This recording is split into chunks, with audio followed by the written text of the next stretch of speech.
Money is energy, right? My energy is what allows for the energy to come to me. Any single addiction is there to cover up an emotion that you're not ready to face yet. Very simply, a healthy person's going to be vibrating at a faster rate. Darkness teaches us to shine brighter, actually. I think you'll find if you did a survey, most entrepreneurs have had a pretty difficult upbringing. Is your energy blocking your path to success?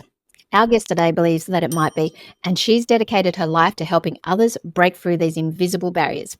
Transforming from a survival of domestic violence into a beacon of spiritual awakening, she now leads others to personal empowerment. As the founder of Eka Circle, she harnesses the power of sound healing, authenticity, and community to spark change. Her approach has led to profound changes in people's lives, from significant weight loss to bold career pivots and deep emotional healing. I've experienced her work firsthand during a time of overwhelming stress. Her session revealed subconscious blocks I didn't even know existed. Today, we're diving into how high-frequency living can fuel positive change across all aspects of life. Whether you speak spiritual growth or personal breakthrough, this conversation could unlock your hidden potential. Get ready to vibrate higher with our guest, Michelle Noerianto. Welcome to the show, Michelle. Thank you so much, Linda. It's so fun to be here. Awesome. Tell me about your journey, a brief overview of what you do for the audience. Well, I'm an energy worker in essence, I suppose. I have gone from a major career working in the media very successfully to my life passion. And I believe that if you're following the route of, doesn't matter what you call it, either spirituality or energy, if you're not doing something that's purposeful, that's aligned with the question, why was I born? Then maybe you're still just going through the motions of just paying bills, etc. It's not bringing you joy. It's not bringing you passion. So I work passionately with energy with all the clients that reach out to me. Wow. And energy, it's an interesting topic because everything is energy as well. And I know firsthand, like we had a session together and it was really interesting because I've never done anything like that. I was always curious about this sound healing thing because I saw somebody do sound bowls and just unblocking these subconscious limiting beliefs that for me, for example, growing up with an interesting traumatic past, I might have held on to some of these things. And so, one day I thought really overwhelmed and I needed to see what this healing was all about. So for some reason, our paths, we crossed at the right time, and surprisingly, we live very close by too. Out of all We the live people, around the corner. I know. yeah, It's so, that is synchronicities. That's amazing, isn't it? And that would have caught your attention, which is just exactly how it works. yeah, I was just fascinated, and because when I was curious about it, I did see a video about sound bowls. Can you explain what that is, the healing and the hertz? I think it's 432 hertz. What's that all about? It might sound woo-woo to some people, but Yeah. explain what it is and how it can help someone's life. Look, I'll be honest, it sounded woo-woo to me until I dreamt about it and I was speaking to these beings in my sleep and they were saying, what you are doing now, if you implement this, it's going to make it a whole lot faster. And I didn't understand the science of metaphysics back then, but 432 hertz is the ancient hertz frequency of all music before we suffered in these world wars that we've had. So music now has changed to a different frequency, but I won't dive into that for now. That's readily accessible on the internet if you want to dive into it. But frequency and sound affects our auric field. It affects how we vibrate. Everything is energy, as you said, Linda. Everything is vibrating. And what we tell ourselves with our inner critic, or what we surround ourselves with critical people, affects the cellular memory. Water holds memory. And in the spiritual landing, we call that consciousness. Yeah, it's light. But what I realized when I was studying the science of sound healing is that sound creates light. Who knew this stuff? And so if I now identify as a light being, I'm outside of the programmed, traumatized body state, and that's called somatic healing. If I can energize myself and reprogram my subconscious mind, this is where things like hypnosis work, affirmations, positive mindset, meditation, you can call it whatever you like. It's the same woo-woo repackaged, however it fits for you. Try it on. If it doesn't feel comfortable, give it another name and you might work with it. But I call it metaphysical science. No, I love that because it's usually different how why would someone integrate that into their business or entrepreneurial journey? But I think if you can speed things up to make yourself more successful by eliminating all these blockages, then you're going to have a faster chance of success if that's what you want, and just to be fulfilled and happy as well. Now, you mentioned the vibration part. Let's talk about how we can raise our vibration and what are some practical ways we can do this to attract more positive energy. Well, very simply, a healthy person's going to be vibrating at a faster rate. You know how you feel when you're around somebody that's fit, healthy, eats well. The problem is with the traumatic programming and this comparison, the old saying, comparison robs us of joy. Instead of getting into a celebratory state when somebody's vibing high, their light, or see the light as a mirror, actually repels those of us that hasn't healed the inner child. And so we look at this person and go, yeah, they make me feel not enough. That's not their intention. It's your subconscious programming. That person's come to just shine upon you. You shouldn't be asking them to dumb it down. You should be raising the bar to lift to them. And so I get tons of clients that come in and they want to do money manifestation, or they want to launch into a new business, and they're constantly unsuccessful. But when I listen to the dialogue, and there's no judgment because dialogues are programs. Yeah, our subconscious mind is our autopilot. It's how we grew up. We were in this programming state from 0 to 7. Between those years, we are in theta brainwave state. That's exactly the brainwave state that I can get you into in a healing session using frequencies. And whatever we hear, we act out on. So the problem is that we're not conscious of our subconscious program. We're just going to go on autopilot, just like you would when you're driving a car. Have you ever gone down the freeway and you take the wrong turn because you usually go that way? That's subconscious mind in action. So if my money mindset, and I'm talking about money because I know that yours is a business program, and I am incredibly entrepreneurial as well. I don't like to separate woo-woo from my destiny. I believe that no matter what you're doing, you have the birthright to make good money and not be in lack. But if my subconscious program is that I'm not worthy of lack, I will self-sabotage and won't even realize it. It'll be repelling. I could have said no to you to be on your podcast because I wasn't feeling worthy enough. I'd automatically allow my mindset to go to, oh, this won't help me, blah, blah, blah. But instead of, this is where we're blocking the flow of water. Money is energy, right? My energy is what allows for the energy to come to me. And I mean, we could go so deep on this topic. I love chatting about these things, Linda. It's fascinating because somebody reached out to me on Facebook. I put out a post, explained what I'm doing with my business and my past and stuff. And he just gave me a really long message. And his message, it sounded like he had so many almost opportunities of getting what he wanted, but then losing it at the last minute. And it's like he's an entrepreneur at heart, but then so many things that he wanted, but then he just at the last minute, he lost it or it was gone and didn't understand what. And he was working so hard, long hours, sacrificing his relationship time. And it was just frustrating. He didn't know what was going on and his mind was all over the place.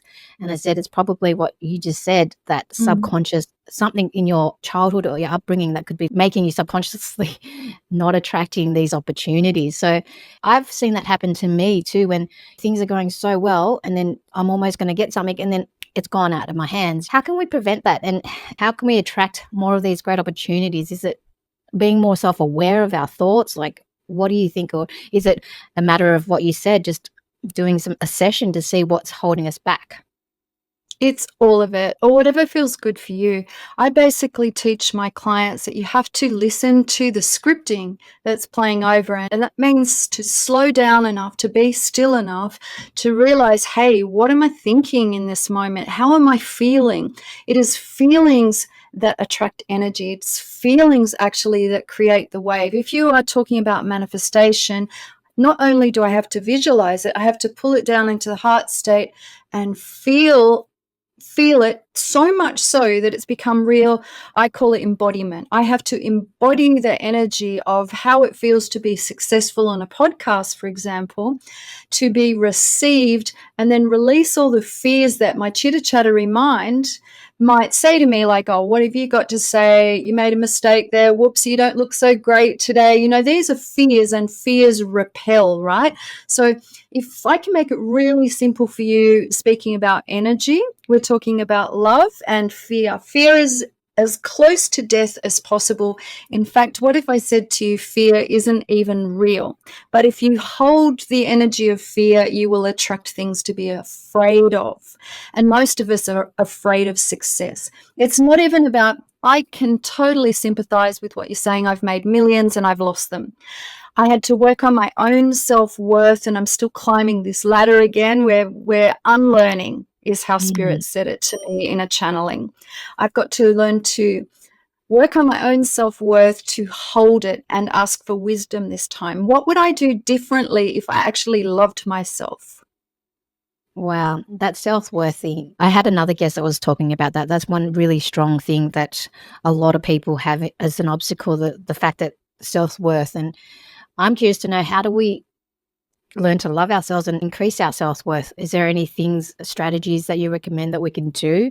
Like, I know, like, I have me time and do exercise, and I try to do meditation and be gratefulness, but like do grateful every morning and every night, say all the things and pray about what I'm grateful for as well. But what are your thoughts on that? Yeah, I love that you touched on gratitude. That was the first thing that I would suggest for anybody. If you are around somebody that is particularly negative, you don't want to be around them. It's exactly the same in the spiritual or the energy field, right? We're talking quantum field here.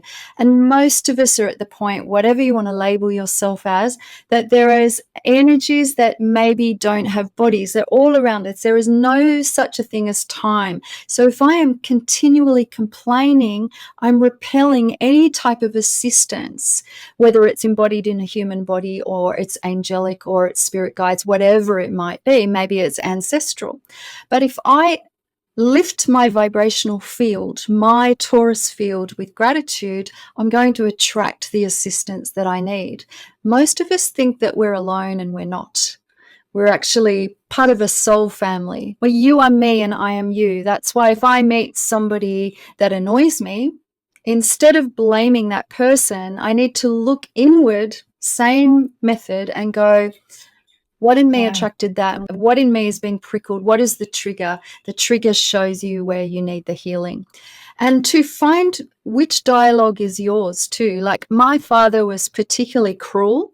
I suffered a lot of abuse, as you mentioned, and he was always after these get-rich-quick schemes. And so I have this automatic program in me that repels me from anyone that's perceivably greedy. And then your money mantra gets jumbled, right? So you kind of throw the baby out with the bathwater. So I've kind of made the money the bad thing, when in fact it isn't the money, it's the greed of money. And so I have to sort that out and then say mantras to myself, such as, I'm worthy of receiving, I am worthy of being abundant, and to speak them in now time is what matters.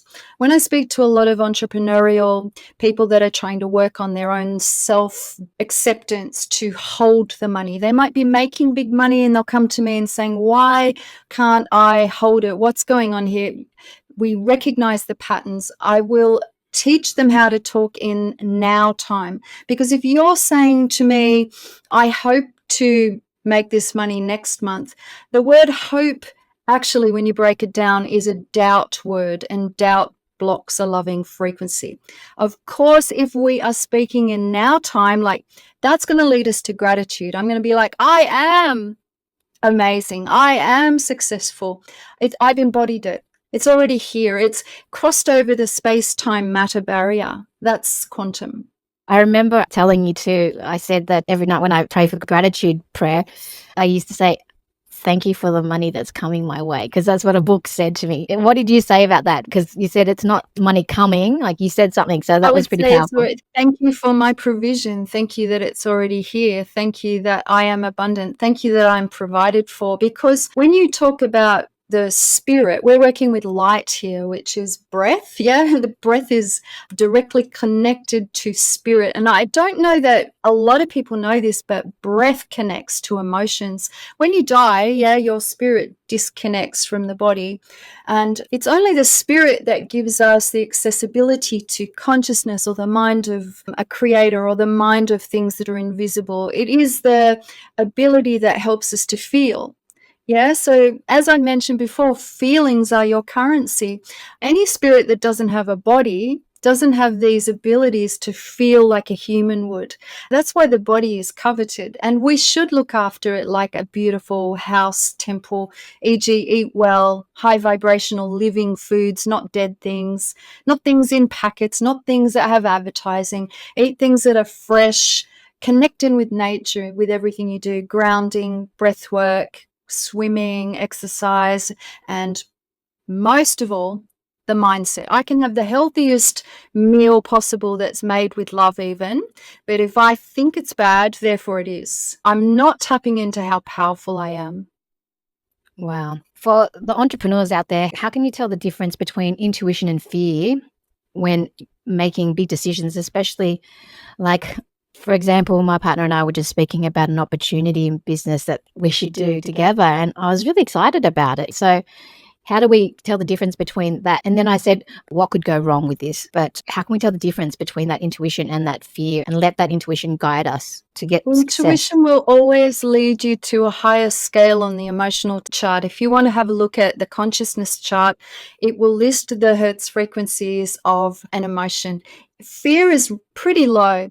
If fear leads you into things like shame or anger or sabotage, it's really only you that can nail that. But one tip that I've got here is to work somatically, is to just chew on this business idea in your own quiet time with your eyes closed, go inward and ask yourself the questions: how does this make me feel? How does this business decision make me feel? You weigh the pendulum. Like, does it make you climb into a feeling of excitement? I mean, we all know that to be entrepreneurial, you've got to do it scared, right? Like, that's a different type of fear, though. That's like an adrenaline fear.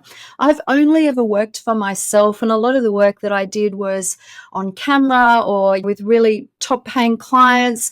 And people would say to me, don't you get nervous? I'd be like, shit, yeah, but I turn up, and that gives me an extra boost of energy. If I got too cocky confident for going onto a big business deal or going into something that I'm on camera and didn't have these butterflies, imagine if you were an actress on stage, you got complacent, you didn't have this energy coming in, you'd probably get into this sabotage of being too cocky confident. You know what I mean? So that's a natural God-given energy that makes you excel. I think if you're honest with yourself, you'll feel what the sabotage fear feels like. It takes you back into out of the now. It takes you to past experiences, like victim mindset. Oh, that didn't work out that time, so it won't work out this time. These are the patterns that we're asking you to break. And if we're honest with ourselves, you will definitely see patterns of 7 years.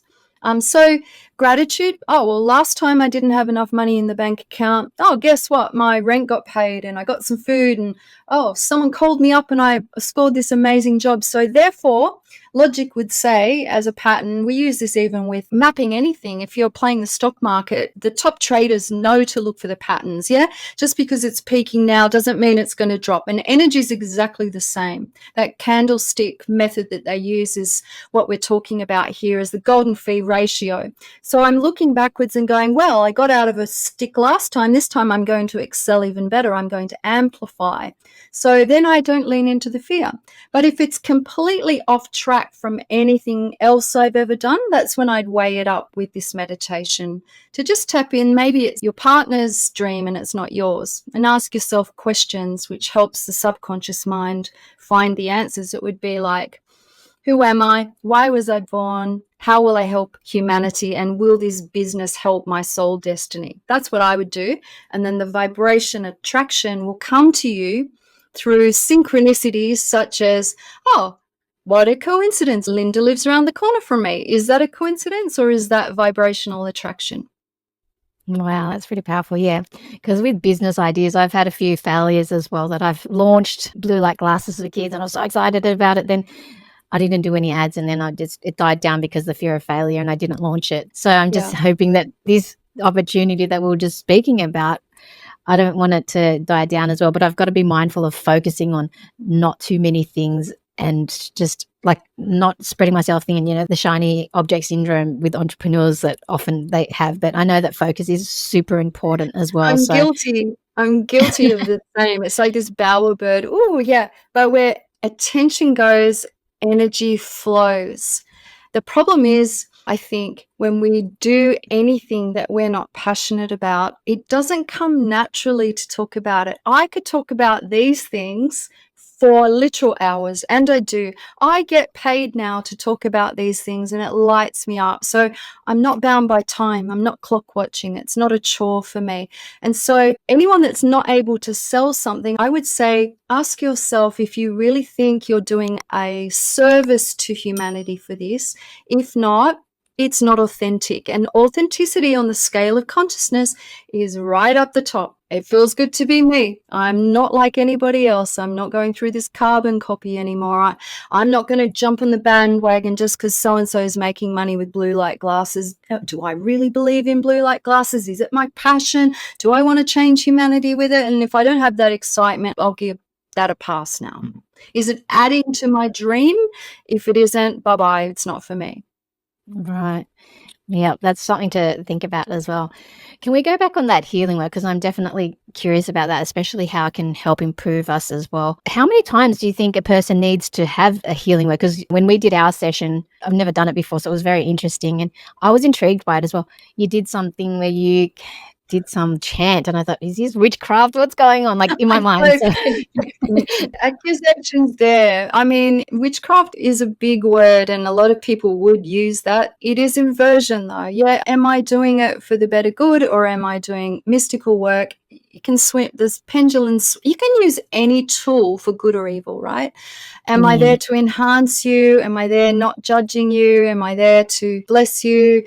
Do you feel safe? I think there's no real answer to this particular question. It's always personal. I asked the guides, do I really have to study sound healing? And they said to me, no, because we as humans have free will. But they did say to me, it's a tool to hasten things along and make it faster. So what sound does is it takes what I'm saying. I channel, not all sound healers channel. It takes the blessings that I'm giving or the prayers that I'm praying over you into your cells. And if I happen to be higher vibrational than you are, then you're going to walk out feeling great. This may not be so if you're working with somebody that isn't doing it with the right intentions, so I offer group sessions, which is kind of like speed dating. Yeah, speed check-in, clearing. And I like to have people not to lean in to be codependent with. I don't really think a healer heals. Personally, I think a healer, it's a big word, right? Sets a space for you to self-heal. So it's better that I teach you. That's why I have things like memberships and offer mentoring to teach you what I'm doing so that you can implement and make it affordable for yourself, make it work with your time schedule and tap into the same quantum field source that I am. Yeah, I remember you said one of your clients kept on coming back each month. What I liked is that you said that no, you had to stop it because you wanted him to learn to heal himself as well. So I thought that was pretty powerful. And I like that. I don't want to ever be perceived that I'm doing it for money. Of course, money makes the world go round, as they say, in three-dimensional. We do need to pay our bills. We're here for this human experience while money exists. This codependency, you've got to weigh it up with some wisdom, really. You can be either part of the problem or part of the solution. It's the same as addiction, right? I could be helping the person with some tough love, or I could be feeding the addiction. Am I really helping the healing journey? And I have to reflect then, because at soul level, we're all the same. I have to really go inward and say, I see parents like this with children that lean into addictions due to childhood traumas, and they swing like this. Some really want to help and they give them money, for example. But is that helping the addict when the addict doesn't need the money? They need the love, they need the support, they need the unconditional love. And sometimes in family units, love gets a little bit messed up in that love gets attached to money. Yeah, it's attachment things. I talk about attachment issues in my 9 weeks program, which is an online program. So the first course that I would put people into was, what am I attached to, emotionally speaking? Well, until I'm reflecting, I won't really know what the history of my family's love language was, and their love language might be really different to mine. I need to be helped. My love language is acts of service, but not everyone speaks this language. Some families speak gifts, but you give me lots and lots of gifts, I'll just think you're trying to bribe me. So we've got to learn to speak each other's languages with compassion. I love that. That's very powerful as well. And in terms of trauma and our upbringing as well, forgiveness can be one thing that, like, if someone has done you wrong, it's really challenging to forgive somebody as well. But how does it help in healing, especially from deep trauma? Because I wasn't aware of some of the things that was passed on to me by my mom, because she disowned me for having done some bad things. And so, I don't know, I personally feel like I forgive her. If I see her, I'd give her a hug. But just say somebody's done you wrong, how can forgiveness help us with our healing journey? I think it's a perception of forgiveness that's gotten askew. I grew up Christian and we were taught you have to forgive everyone. And then it was like, well, this was my interpretation of what was presented, that just let it go, don't bring it up again, shove it under the carpet, sit down and be fake at the dinner table with these people. You know what I mean? Like, especially when you grow up in a dysfunctional home like I did. But my perception of forgiveness is very different now when I see it through energetic eyes. Unforgiveness, and they've proved this scientifically now when they wire up the brain, that the brain waves actually shift when we do forgiveness. And there's a tethering to the energy body of anyone that you are holding unforgiveness to. Bitterness is a very low frequency on the Hertz chart. So as soon as I visualize the cords cut and I just say to the person, their spirit, I'm working with spirit, right? I'm not working with body. I'll say, hey, thank you for the lesson. Well, for example, my father may have shown me very invaluable lessons, and he has, of how not to love what love isn't, and what low self-esteem does to the epigenetics in a family. It causes chaos, what greed does. And so how could I, as a mystic, not traverse into experiencing these dark things? They've been invaluable learning curves for me, because I can't talk about this or match an energy with a client, for example, that's walking through it if I haven't walked it myself. So it creates empathy, and that's a gift on a golden platter. And so I had to change the way I thought about a supposed enemy or a negative experience. And from a higher perspective, which happened to me out of body, I looked down and I went, oh, it's all a game. I'm here to learn. This was my soul agreement. So, wow, is my enemy then? Or did I ask them to do that at spirit level? It's wacky shit. It's interesting because, like, my mum didn't show much love. Like, she was very, is it alpha? Like, because she was a single mum, so she had to do a lot of work and be the mum and the dad. So she didn't show much love and affection as well. And that's something I crave. That I know that I'm mindful of that. As a lesson, I realized, don't do that. I know what not to do with my kids and try to give them. Sometimes I see parts of her personality in me as well. Like, I can be the cold mum and the harsh mum too, but then I realize, and I'm self-aware, and then I have to be the soft, because my dad was soft and he would not raise his voice. So I have to be more self-aware of that. But another thing that you did with the session is one of a toxic person as well. And I wasn't sure, like, what lesson I'm supposed to learn from that. That was a very big part of my life too, having that toxic person for many, many years. That definitely changed my perception and had trust issues and whatnot because of that too. And so a question is, I don't know what the lesson was there, but just that person alone was just very toxic. So what key lessons can we learn from that? If there was somebody that was toxic, and now even preventing that in the future as well, how can we prevent a toxic person from, because when you meet somebody and they're really, you can sense their energy, and like sometimes when somebody is angry or negative, you don't want to be around that person. So there's two questions there, basically. Yeah. How can we No, I protect love our it. energy, but the lessons that are learned from somebody that is toxic? Yeah, it's recognizing the toxicity. But if my attachment order, like for me, as a wounded child in theta state from 0 to 6, I think my mum left my father at age 6, but then the courts insisted that I stay until I think it was age 13, I cut off from him. So I have 2 cycles of 7 where I'm craving to be loved as a child, but the toxicity was sprinkled in as a part of that. So you self-sacrifice who you are in order to want to be loved. It's normal for a kid to want to be loved. My advice would be whatever you're looking for externally, give it to yourself. If you give it to your own self first, you will stop looking for it because your cup's full. Yeah. I think toxicity, if I can explain it like this, I am light. And then there are others that may choose darkness. Yeah. These that are particularly toxic. I did not see my father evolve. In fact, as he aged, he got worse.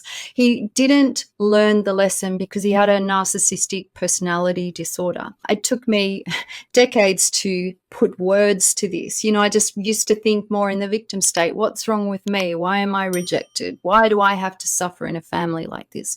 But if I understand that I am light, and maybe as a soul I chose this family to shift the epigenetics, one thing that you've mentioned there, I'm a much better parent because of it, because I learned how not to do it. If you have a car accident, you're learning how not to drive. Yeah. So is it a valuable lesson? All entrepreneurs, when we read their autobiographies, have had business failures. Do they give up and quit like a quitter would? Are they going back to work in a factory then and put their I am value at $30 an hour? No, they're not. They're going to keep trying because this is resilience. And resilience is a supernatural gift that all humans have unless they're thinking like slaves. So how can I differentiate who has a higher self-worth? Well, they're going to be more entrepreneurial. They won't be susceptible to control and manipulation because there would have been somebody in their past that showed them what darkness is. And so darkness teaches us to shine brighter. Actually, I think you'll find if you did a survey, most entrepreneurs have had a pretty difficult upbringing. That's why they want better. Yes, I was reading Dan Martell's book about Buy Back Your Time, and he talked about his chaotic upbringing as well. And sometimes that chaos is what he uses as his superpower, and he's so used to it too. And people with addictions as well that flip their lives around, they use that addiction as a superpower to become more successful and just change it from bad to good as a superpower. So I love it how you flip that as well. So you mentioned love, whatever you're looking for externally, give it to yourself. I'm always curious about that. How can we do that? What are some steps that we can do to be able to truly love ourselves? And I like I mentioned before, I love to do gym. That's gym time, and me time. Sometimes I do a pampering day, for example. What are the things that we can do to love ourselves more? Because sometimes I hear about rich entrepreneurs that got all this money, but they're not fulfilled and they're not happy as well. I don't know if that's a part of loving yourself or if that's separate, but I'm curious to know personally, how do you love yourself and be able to find that self-love in order to give it to others? Well, it's a difficult question to answer because how I feel loved is separate to how you feel loved. To identify how we feel loved might be the trickiest part, but as soon as you have the foundation, you can build the house upon it. Yeah. So I think clamoring for material goods, most people think that it's going to give them joy.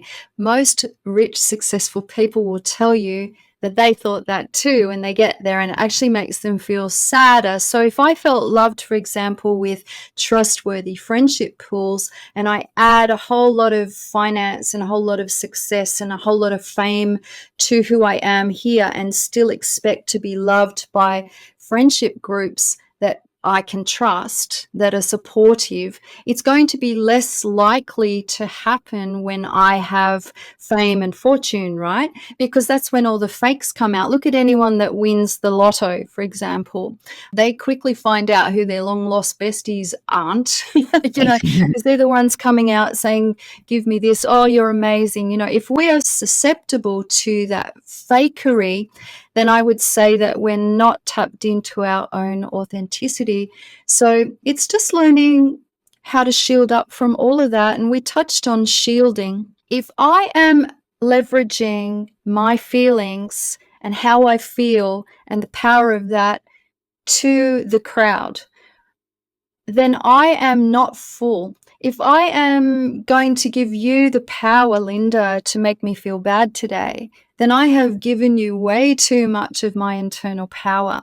And that's how we can learn as grown, mature adults that can be very successful to not leak our energy when we're shielded. It's guarding your heart, but still leaving your heart open, not blaming everybody for, like, I'm not going to look at all men and blame them to be narcissist or cruel just because my father was. I have incredible relationships with my husband, my son, and many other men in my environment. But if I was completely scarred and unforgiving toward that, you throw the baby out with the bathwater. But so I've left my heart open for relationships with men because I'm healing, but I am also wise enough to reflect and go, this is what narcissism smells like. Now, don't get it twisted. I have attracted many narcissists into my life, particularly into my business model. And a lot of them came as alpha women that we mentioned. Yeah.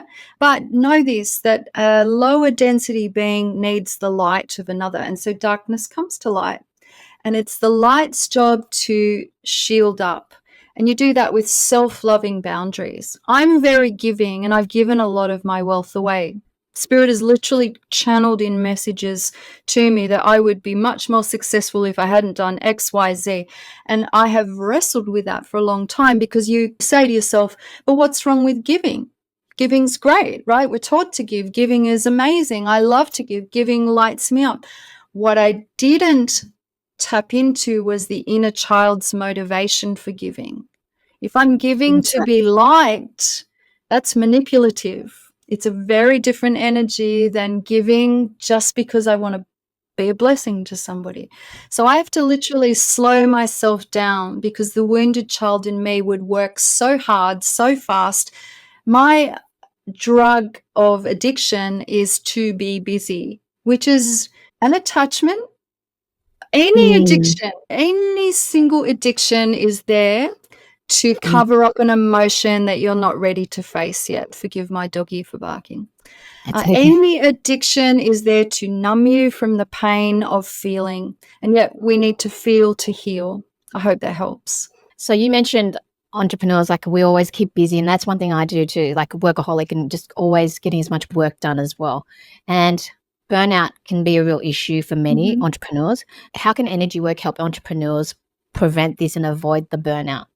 I weave energy work into my own work now. Even if my mind tells me I can't afford it, I use it as my sabbatical. I slow down, I take time out, I go and do the work with those that I trust. If I am intuitively not sure about somebody, I will never let them pop their hands on me, for example, even for a massage. But I think you'll find most successful entrepreneurs model this. Yeah, time out. Sabbaticals are when the brain becomes the most creative. If I'm constantly on autopilot and pushing, I'm not giving time to receive. Now, this works in with divine feminine energy. Remember, we tapped in with your mum working in her masculine. Now, if we understand the brain has two sides, the masculine, which is the subconscious, and the right brain is the feminine, which is your creative brain and your spiritual brain, we have to hemisync. We have to learn techniques to use full capacity, because if I'm in trauma state, which means my nervous system isn't calm, I'm going to be pushing in survival states, fight, flight, freeze, fawn, these 5 Fs that we have. And I am thinking, oh, if I don't work, I haven't got enough money. That is the unconscious program. That's why we slave away. I brought that up earlier in our discussion, that you've got the slave mindset that will think, I'm not worthy and I've got to push. I'm not feeling supported. Then I'm pedaling in the water alone. You'll drown. You get tired pedaling. But if I'm open to a CEO mindset, the CEO knows they can't do it alone. The CEO delegates. The CEO has worked on control issues. If I was a control freak, I'd want to do it alone. But if I am working in sovereignty, I'll be like, oh yeah, that's not my skill set. You do that. I'm going to work with what brings me joy.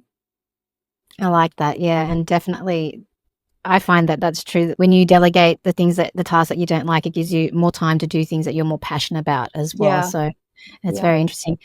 Do you have any regrets, or do you believe everything happened for a reason? I used to have many regrets, but this is victim mindset. I believe now that everything happens for a reason. Everything Wow, by design. Yeah. that's powerful.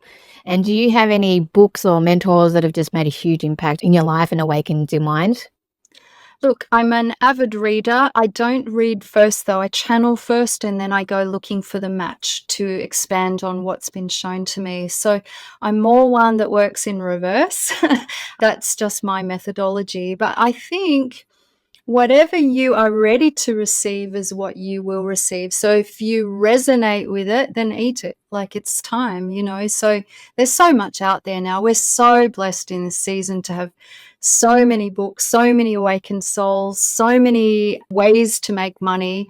I mean, we should all have 7 income streams now, I believe, and they should be joyful, and some of them should happen while we're asleep. We are long past having to strive just to stay alive. This was the vibration of our ancestors that didn't have enough. Like, look at the 2 world wars that we've had, right? They really had to do something they didn't want to do just to stay alive. But this is a nervous system that isn't healed. And can I just say that when we start working on healing the nervous system, that's your energy tree. We are doing that for them as well, because none of us are bound by time. That's pretty special. That is shifting the epigenetics, that is changing the DNA, and that is working as a powerful light being beyond the comprehension that we might have had 30, 40, 50 years ago. Absolutely. Wow.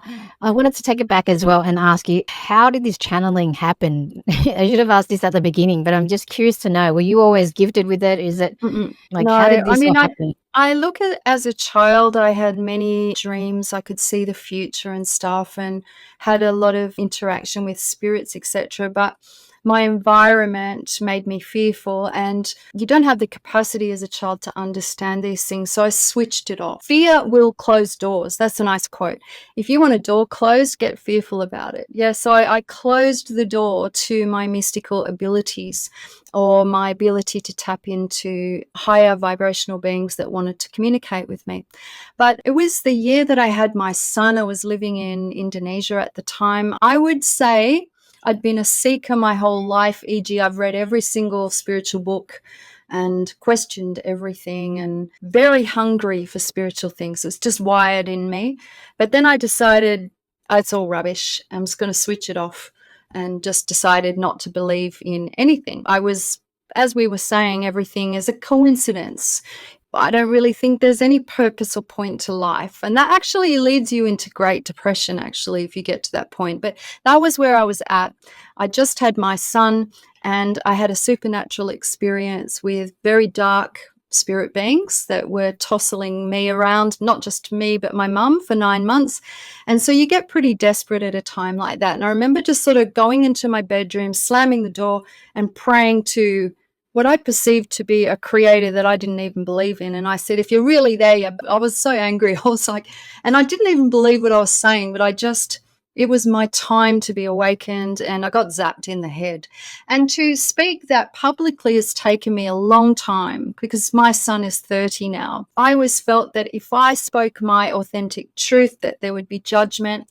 But we're in a really different season now, where it's not just me this has happened to. It was a blue sapphire light bulb went into my head, and from then I was able to hear voices and channel. And when I work on people, I can read what's in their energy field too, which is a real gift and a blessing and a curse, because you lose people when you're open about these spiritual gifts. But even Mm. that loss now, that's a pruning of my nervous system tree, because the old me attracted very different people to the new me.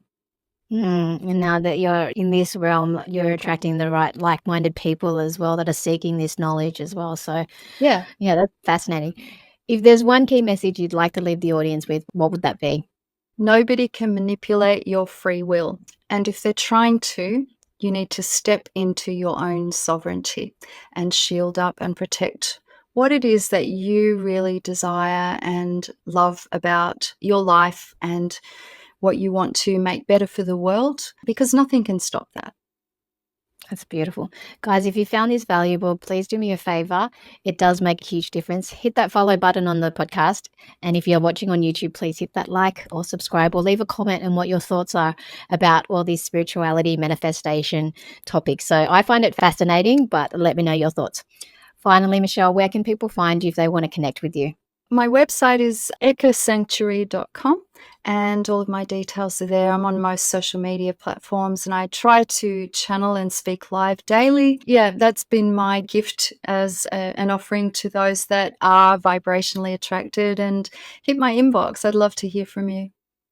Thank you. Thank you so much for your time, Michelle. It's been a pleasure. Thank you, Linda, you beautiful soul. Thank you so much.